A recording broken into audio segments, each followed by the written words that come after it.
The Tennessee Titans defense must confuse Colts quarterback Anthony Richardson if they want to win on the road in week 5. I'll break it all down on a game plan edition of the Locked On Titans podcast. Let's get it. You are Locked On Titans, your daily Tennessee Titans podcast, part of the Locked On Podcast Network, your team every day.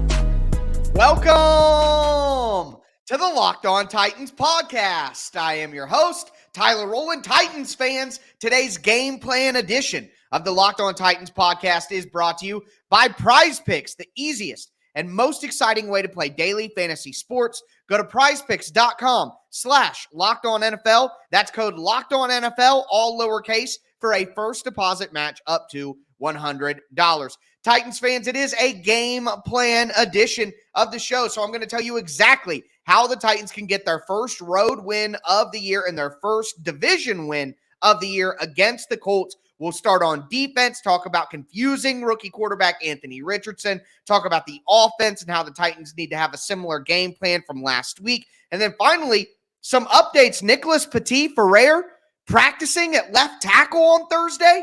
I'm going to talk about the possibilities. Before we get into all of that, thank you guys for making the Locked On Titans podcast your first listen each and every day. Remember, Monday through Friday, Tennessee Titans content all year round, always for free. Make sure that you get subscribed, stay subscribed to the Locked On Titans podcast. It's your team every day. Shout out to my everydayers out there tuning in Monday through Friday and even a bonus episode on Sunday as well. Want to remind you guys I'm going to be going live immediately after the game finishes on Sunday. I'm going to have an instant 10-minute to 15-minute reaction. I'm going to do a full 30-minute recap on Sunday night as well. So a ton of content coming your way. You don't want to miss any of it. Get subscribed, stay subscribed. But again, the key to victory on defense is to confuse the rookie quarterback. At the end of the day, Anthony Richardson has all the talent in the world. He lacks experience. Going back to college, he only started for one college season. There is a ton of looks on defense, a ton of coverages, a ton of adjustments that he simply has not experienced. That is not a hot take. That is not an opinion. That is a fact, okay? He's an inexperienced college quarterback and now an inexperienced NFL quarterback.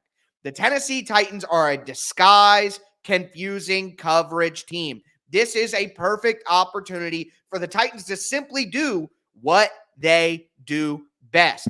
Play zone coverage in the back end, roll safeties from single high to two high and back and forth, show man, go zone, show single high, go cover two, show cover two, roll one of your safeties in and go invert cover two. The Titans need to do everything that they possibly can to confuse Anthony Richardson, make him hesitate, make him make the wrong reads, make him be a little unconfident in what he's seeing out on the field. And I think that it's definitely something that the Titans will be able to accomplish and something, quite frankly, that they have to accomplish because this year, Anthony Richardson has the second best passer rating in the NFL, 135, against man coverage. Richardson is absolutely demolishing man coverage. So play zone coverage, disguise your zone coverages, and confuse the rookie quarterback. And if you do that, he is going to throw you the ball. The Titans will be able to create multiple turnovers by confusing Anthony Richardson and what he's seeing out on the field in zone coverage. This is not a heavy man week. And another reason not to be heavy on man coverage, when you play man coverage, you don't have all eyes on the quarterback. It makes it easier for the quarterback to scramble. It makes it easier for the quarterback to have lanes and get down the field. The Titans cannot allow that. So whether it be attacking the weakness of Anthony Richardson or whether it be limiting his strength as a runner, the Titans need to play heavy zone coverage, disguise, and confuse. All right, that's what they have to do on the back end. On the front end of things, obviously the Titans need to stop the run. Okay, Jonathan Taylor will likely be back in this game. The Titans are going to have to stop the run. You get Anthony Richardson into 3rd and long situations, and then you can play those disguised zone coverages that I'm talking about. So stopping the run is obviously a pillar at that when you play the Colts and you play Jonathan Taylor, really any version of the Colts in the past few years, like the Titans, they're going to run the ball. So you only get the opportunity to confuse the rookie and to do all those things in coverage if you stop the run. All right, that's the number one thing, obviously. But to stop the run, there's going to be a lot of pressure on the Titans' edge rushers. Harold Landry, Arden Key, Danico Autry out there. If Weaver comes in, if Gibson comes in, whenever you're playing a quarterback-focused rushing attack like the Colts can have, your edges are going to be absolutely critical. All right, they're going to have to make sure that they don't lose contain. And that is not just in run defense. That is in rush, pass rush. And that's why I saved my favorite point for last. My everydayers and people who have been listening to me for multiple years know that when we've talked about game plans in the past, Josh Allen, Lamar Jackson, and it's funny because we've been talking about that this week, and then Shane Bowen, the Titans defensive coordinator, went out there, and who did he compare Anthony Richardson to? Josh Allen and Lamar Jackson. Well, the Titans have lost to those guys before. They're good quarterbacks. But the Titans have beaten Lamar Jackson and Josh Allen multiple times as well because they always have a good plan for their mobility. And what the plan is, you must rush. And what is a must rush? A must rush is basically a disciplined, coordinated pass rush where you're not going all out aggressive to get to the quarterback. You're trying to keep him in the pocket and hem him in the pocket. Never let him break contain to the outside. Never let him find an avenue to go through the interior of the pass rush and go up the field. If you keep Anthony Richardson hemmed in the pocket all game long and you make him consistently make accurate throw and have 10, 11, 12, 13 play drives down the field, eventually the inaccurate rookie quarterback who is confused by the defense is going to make mistakes. The Colts need big explosive plays and runs to deal with the Titans defense. If the Titans make the Colts earn it, death by 1,000 paper cuts over and over with accurate throws from the pocket, I think Anthony Richardson makes mistakes. The Titans have used this against Lamar Jackson. They've used it against Josh Allen. They've created turnovers. They've won games where people thought that they were going to lose. Now, the Titans are favorites in this game, which I think is a dangerous game to play. But either way, the must rush with the contained discipline rush, with the zone coverage in the back end and all eyes on the quarterback, disguising, confusing, it all works together. It's a game plan the Titans have used before, and they need to use it again. Now, one thing I will say is I saw Arden Key talking to the media earlier this week, and he said that the Titans are not going to treat Anthony Richardson like they did Jalen Hurts or Lamar Jackson and those guys, and they're not going to mush rush, and they're just going to be as aggressive as normal, and they compare him a lot to Deshaun Watson. Well, the Titans did that against Watson, and Watson got out of the pocket a ton and was able to play make and hurt the Titans. So I don't think the Titans should do that. I think they need to go to that plan that they have for Lamar, that they've had for Josh Allen. Must rush, be disciplined in your pass rush, keep the rookie in the pocket, make him make accurate throws against zone coverage all day where he's shown he hasn't been able to do that so far. That is the path towards success for the Titans defense. I think Kevin Byard gets an interception this week. We'll talk about that a little more when I get into the individual stuff that I want to talk about late in the show. But now we're going to move to the offensive side of the ball. Derrick Henry has to continue to reign, but Ryan Tannehill needs to continue throwing bombs. So we're going to talk about the offense in just a moment. Before we do, though, do want to let you guys know that today's episode is brought to you by Bird Dogs. You guys know I love my Bird Dogs, the best shorts, the best joggers, sweatpants. They have polos, they have hats, everything. All of the materials are so breathable. They're so comfortable. They have like sweat wicking, anti-stink fabric that keeps you cool and dry all day long. It's getting to be fall, guys, so it's time to transition from those summer shorts to those fall joggers. And whether it's workout clothes, loungewear, work, a date, it doesn't matter. Bird Dogs is going to have something for you. If you go to birddogs.com/LockedOnNFL or enter the code LockedOnNFL at checkout, you're going to get a free Bird Dogs water bottle with your order. That's birddogs.com/LockedOnNFL for a free water bottle at checkout. You won't want to take your Bird Dogs off. I promise you.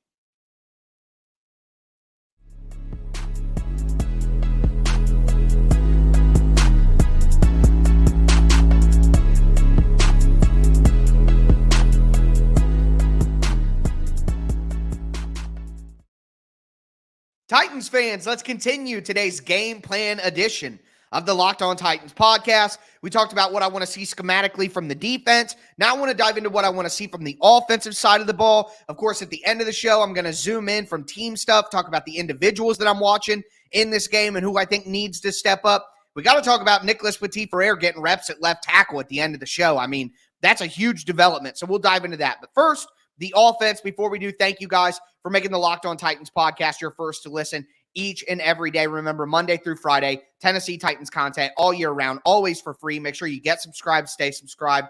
Also, make sure that you check out the Locked On NFL Kickoff Live show. It goes live every Friday at 2 p.m. Eastern Time. It's available on all the Locked On NFL YouTube channels. So that's Locked On Titans. If you're subscribed, you're going to see it on Friday, 2 p.m. Eastern. Got a ton of great hosts, a ton of great inside analysis from local experts like me covering all the different teams. Make sure that you find your way to Locked On NFL Kickoff Live every Friday, 2 p.m. Eastern on any Locked On NFL YouTube channel. Looking at the offense. So over the past 2 games, the Colts rush defense has allowed 350 yards. In the first 2 games, the Colts rush defense only allowed 150 total. So who are the Colts for real? What is the real Colts run defense? We're going to find out this week because Derrick Henry, throughout his career, has dominated the Indianapolis Colts. I mentioned it yesterday on the Crossover Thursday show with Zach from Locked On Colts. Henry has 7 100 rushing yard games against the Indianapolis Colts in his career and 14 appearances against them. That's the most single-yard 100-yard rushing games, single-person 100-yard rushing games against any single opponent in the NFL. It's funny because number 2 is Henry against the Texans and with 6, and number 3 is Henry against the Jags with 5, but whatever. Derrick Henry. And this is since 2010. Henry got drafted in 2016. Henry's averaged 91 yards a game against the Colts, and that includes 2 games in his rookie year where he got a total of 3 yards against the Colts. So that's obviously bringing that number down. The Titans have won 5 straight games against the Colts, 6 of the last 7, and a lot of that has to do with Derrick Henry, who went for over 100 rushing yards in both games against the Colts last year. And here's why that matters. The Colts have the same defensive coordinator as they had last year. It's Gus Bradley. So what the Colts want to do on defense against the Titans, they've already seen it. They've already dominated it.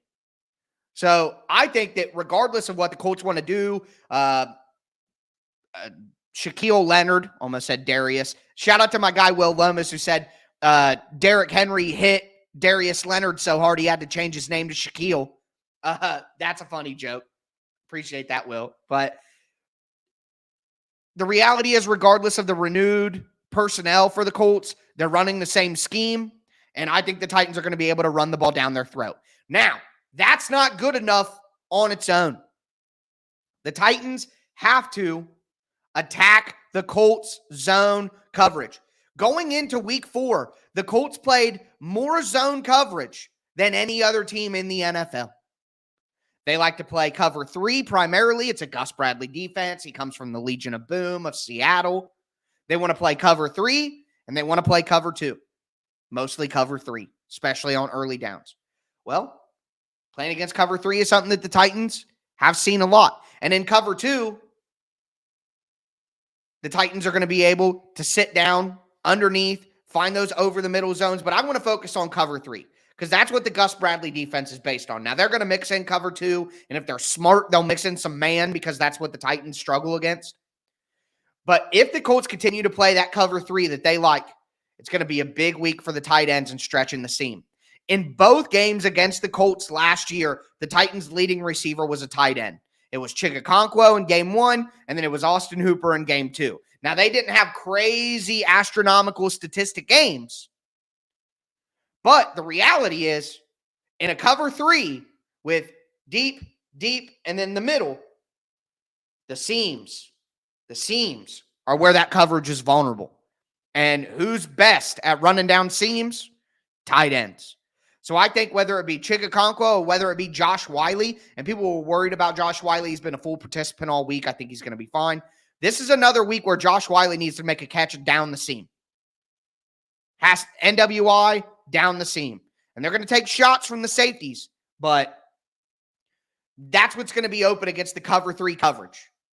So look for the Titans to hit quick ones to the sideline on early downs, because in cover 3, it's just basically man coverage at that point if you're on the outsides against the cornerback, because it's not like a cover 2 where they have flat zone responsibilities and they're going to be driving up. If the wide receiver on the outside goes vertical and you're in cover 3, the cornerback has to stay with them. So you ride vertical and then you cut out to the sideline. The Titans should be able to consistently pick to the sideline, to the outside. It's to the outsides and then the seams. That's where you attack against cover 3. So the Titans are going to have to continue pushing the ball down the field. I've talked about it all week. Ryan Tannehill, second in the NFL right now in average depth of target, 10.4 yards. Ryan Tannehill, 19% of his passes are 20 yards down the field or more, highest in the NFL. 7 big-time throws of 20 yards or more. That's tied for second in the NFL. Tannehill is throwing the ball down the field. He needs to hit those seam routes. He needs to hit those deep ends. He needs to hit those deep outs. That is where you attack a cover 3. And if they go to cover 2 a ton, then the Titans just go to the dagger concept that they've been practicing all year long and definitely in the preseason. So it will be a heavy zone coverage day, which is different than what the Titans have seen so far this year. They need to be ready and have the right route concepts to attack that and have the proper plan. I do believe that they will. I also believe that they'll be able to run the football. And with that in tow, I think the Titans will win this game. But we'll reaffirm my prediction for this game. Also zoom in on some of the individual stuff that we need to talk about. I think it's going to be a big day for DeAndre Hopkins. Also, Nicholas Petit-Frere practicing at left tackle on Thursday. We got to talk about all of that. Before we get into it, though, do want to let you guys know that today's episode is brought to you by Prize Picks. Prize Picks is daily fantasy sports made easy. Let me break it down to you guys. This is how it works. So I'm just making these numbers up, but for an example, Derrick Henry, 85 rushing yards. DeAndre Hopkins, 3 catches. Anthony Richardson, 1 rushing touchdown. Jonathan Taylor, 50 rushing yards. Prize Picks has projections for every player. All you do is you pick 2 to 6 players and say whether that player is going to do more or less than what Prize Picks says. And if you win, you can get up to 25 times your money. You can spend less than 60 seconds putting in your entry at Prize Picks, and you don't got to go up against a bunch of pros, sharks, thousands of lineups from a bot. But it's just you against the Prize Picks projections. Right now, go to prizepicks.com/LockedOnNFL. Use the code LockedOnNFL for a first deposit match up to $100. Again, that's prizepicks.com/LockedOnNFL. Use the code LockedOnNFL for a first deposit match up to $100. It's Prize Picks, daily fantasy sports made easy.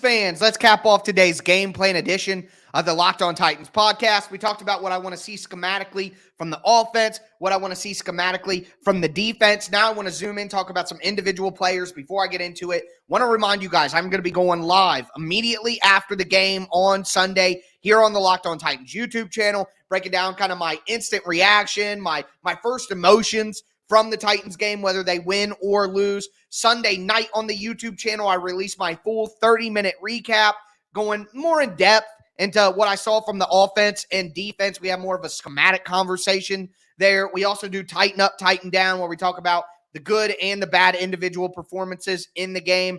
What's next Wednesday, Tic Tac Tuesday for the film, Crossover Thursday, a ton of stuff coming up. So make sure that you get subscribed, stay subscribed, make the Locked On Titans podcast your first listen each and every day. But talking about some of the individual stuff, I think this is going to be a big game for DeAndre Hopkins. I think this is going to be the best DeAndre Hopkins game of the season so far. I think sitting down in the nooks and crannies of zone defense, I think having one-on-one opportunities on the outside against cover 3, I think this is an ideal place for DeAndre Hopkins to have 7 catches, 110 yards, and a touchdown. Like, I think this is a big DeAndre Hopkins game. I also obviously think that Derrick Henry is going to have a big game. You're talking fantasy, daily fantasy. I like Derrick Henry in this game. Again, both games last year, over 100 yards against the Colts, has historically dominated the Indianapolis Colts when he's been the starter. I think that Jeffrey Simmons has to show out in this game. And I also think this needs to be a big game for Harold Landry and Arden Key. And I described that earlier, why the edges are so important against the quarterback run. Ryan Tannehill. Finally, Ryan Tannehill. I haven't called Ryan Tannehill out as somebody who needs to have a great game in a while, but against zone coverage, Tannehill needs to anticipate throwing windows. Tannehill needs to be able to diagnose. It's not as easy as man coverage. Oh, it's man coverage. I know that Hopkins is going to run this route. I'm going to throw it to him. All right, in zone, you kind of got to evaluate things a little bit quicker. You got to throw with anticipation, all the stuff that Ryan Tannehill kind of struggles with. So it's got to be a big game for Ryan Tannehill to diagnose what the Colts are doing in their zone coverages. All right, it's going to be big. So Hopkins, Simmons, Henry, Tannehill, and I said I think Kevin Byard gets an interception over the middle of the field. The Titans are going to show 2 high safety with Kevin Byard and Amani Hooker. They're going to run cover 2 invert, where on Kevin Byard's side, it's the cornerback that actually is the deep half. It's going to allow Kevin Byard to sink into the middle of the field, and he's going to intercept Anthony Richardson over the middle. So I think that's happening. And at the end of the day, the Titans haven't won on the road. This is a division game. Their best players, Tannehill, Hopkins, Simmons, Henry, Byard, they're going to have to step up. That's all there is to it. Okay? Now, the last few things that I want to talk about here. Nicholas Petit-Frere was getting work at left tackle in practice on Thursday. I think that's the obvious next move. If Andre Dillard struggles mightily, you go to NPF at left tackle.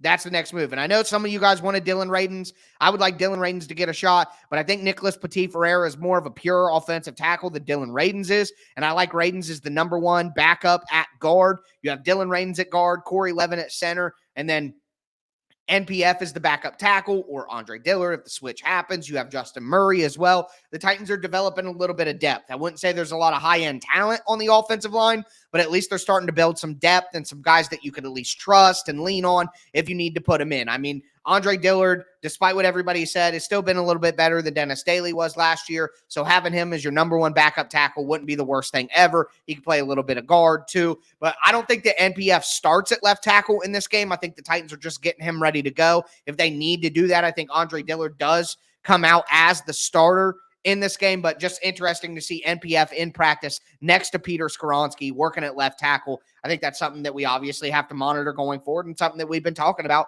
for quite a few weeks.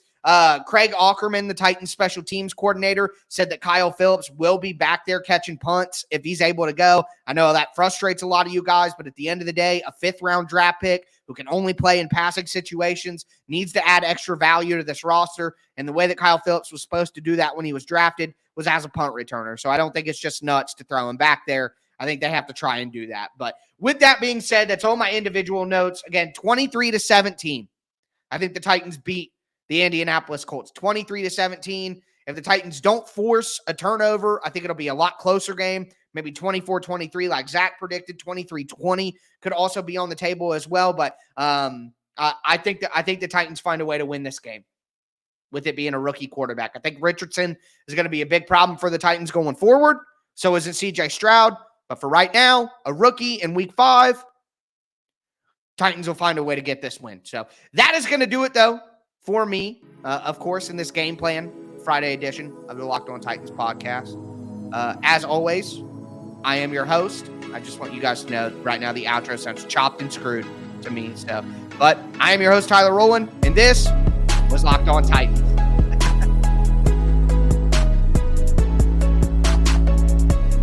What are we in Houston?